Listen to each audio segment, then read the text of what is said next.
He wasn't really ready for battle, so I went and saved him. Are there more small-time vloggers out there? I want to expand this community that we have. Like, the only ones that I know of right now are Vanessa and Roscoe. Those are the only other two vloggers in our little tight-knit group that I know about. Everybody and their mamas, come on in here. Tell us about your life story, where you grew up. I didn't tell you guys that yet, did I?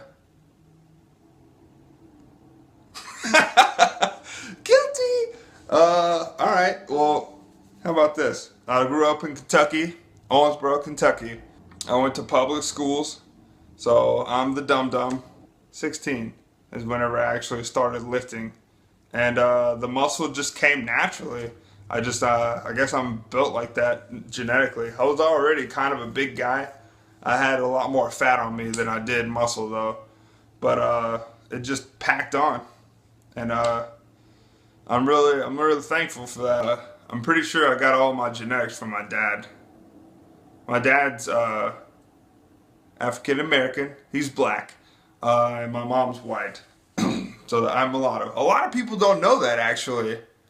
A lot of people just assume that I'm black, which is really weird. Do you see my skin? Do you see this color? I've had a sunburn twice. I vined it the second time.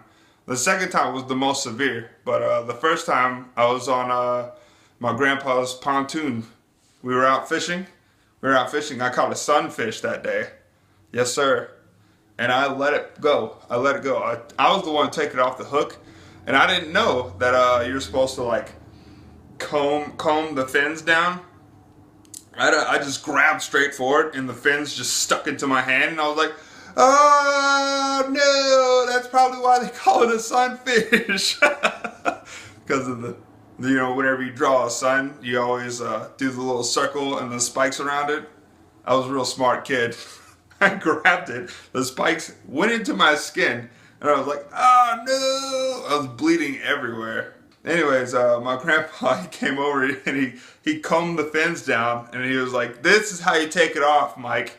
And then he like handed it to me, and I was like, "Oh man, I have a live fish in my hands, and I'm bleeding all over it." And I released it. I was like, "Oh, go back to your family, fish. Your work here is done. You've taught me a valuable lesson today. And hopefully I've taught you, don't eat a random stray fucking... Who eats random worms?"